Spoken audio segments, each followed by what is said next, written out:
Friday. Hey, it's Friday. I really don't like Fridays. I'm more of a Thursday guy. But anyway, you're listening to WSOU Radio, 100.1 FM, 1620 AM. This is the mid-morning show. I'm your host with the most to boast, Nick Cotter. And we have a special guest in the studio today, Mr. or Mrs. Sir. Hi. How you doing? I'm not well. How are you? Yeah, I guess I could say the same thing. Anyway, what are we going to talk about? You're kind of my script, so, I don't know. I guess I could stem from yesterday. We were talking, movies in this day and age not being very good. Primarily, I was trying to get, whoever I was interviewing, Mr. Sean, I don't even remember his last name. It was like Lasardamaki. No, it wasn't that complicated. Had some letters in there. But, we were trying to get him to talk about the second Transformers movie, and pretty much the only reason he said it was better than the first one, or so much better, he said it was about 50 million times better, in fact, was that it, more explosions, less dialogue, and more action. So, it worked. Well, I mean, when you got a guy who does the voice of Eeyore lined up in his prime, you really don't want to. That's right, Peter Cullen's the voice of Eeyore. If you didn't know that, now you do. Same guy. Same guy.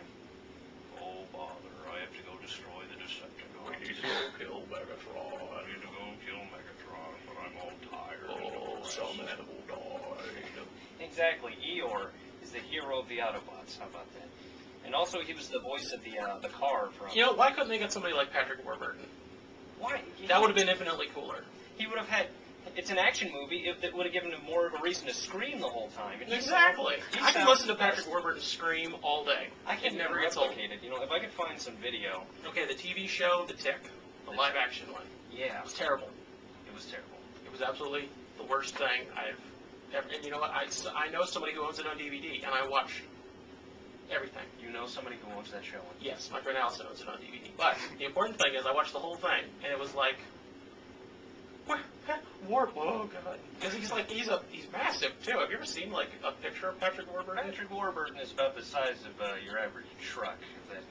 That's not good for comparison. Have you seen that new Mac commercial that he's on, where he's like, oh, I'm the new high-powered PC. It's like, whatever. It's like, shut up. It's Patrick Warburton. Yeah, it's Patrick Warburton. If Patrick Warburton is a PC and the other guy's a Mac, I choose PC every day. Yeah, because not only, hey, oh wow, it's a Mac, oh, it has the one button that you can use. Yeah, I'd rather have my Patrick Warburton PC. Homie, don't right-click. What? Yeah, they don't right-click. And plus, I'd rather have my Patrick Warburton-sized PC be able to tear people apart, because that's really awesome. Who's going to land a fist fight? The wussy guy from Dodgeball, or... I mean, come on, it's Patrick Warburton. He could scream the guy to death. Rah! Rah! And he'd be like, I'm the Mac guy, don't mess with me. I just want to be in Dodgeball again. Yeah, seriously. Really? He's like, oh, I'm awkward. And Patrick Warburton's like, hey, what's up? Every commercial's like, well, I'm awkward and small, and the PC guy's like, well, I'm really dorky, and I wear suits, and I don't have any family to talk to because they all ostracized me long ago. It's all pretty much the same thing. But, and you know, in the whole Mac versus PC thing, the only thing I have to say is that, like, come on, as many offices as I've worked in, I've never seen anybody who actually uses a Mac for work. Ever. About that. It's, you know, I can see where people are coming from with the Macs because they're easy to use. Because, you know, I found out the other day a lot of people don't know how to use computers. It freaked me out. How can you not know how to use a computer? You turn it on. I can understand if you're like, you know, 200 years old and you're from like the past and you read on papyrus scrolls with like turkey feathers. That's understandable. But if you're like, you know, at least my age, I'm not that old. You should know how to use a computer. You were probably raised by one, in fact. Brought out of a tube by a mechanical arm, and you were taught love that way. Yeah, the arm, it pulls you out of the tube, and it says, welcome to life. And that's pretty much how it goes.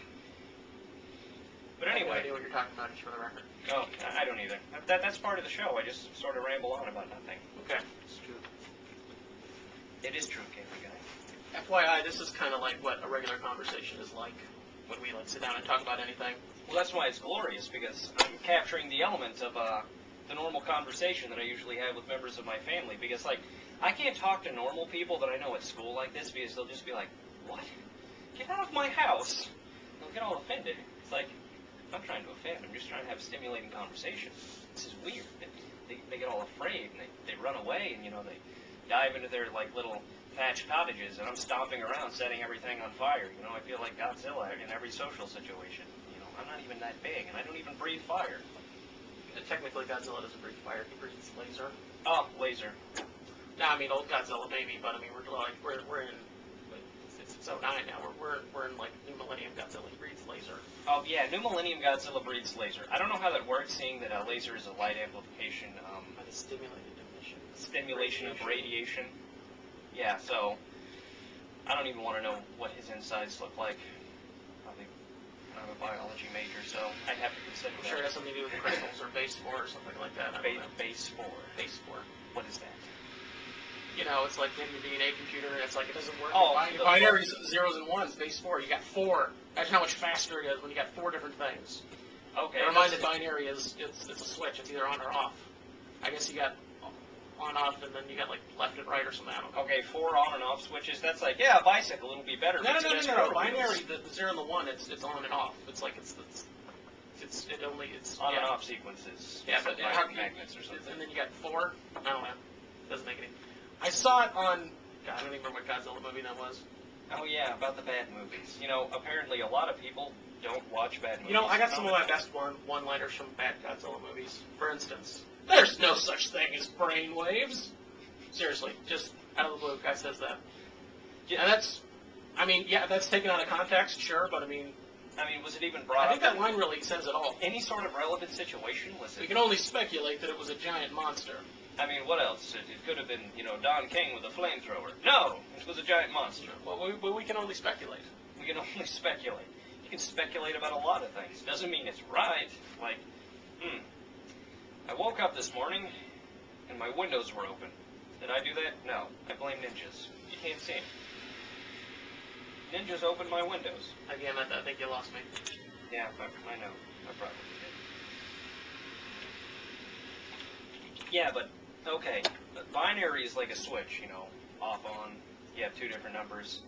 I think 4 different numbers would complicate things. Just because it's more complicated doesn't mean it works. Hey, you know what? It's not German engineering. Slav Japanese guy was explaining it, there were lots of colors, and there was like this 40-foot tall like monitor that he was like showing all this stuff on. It was very convincing, I must say.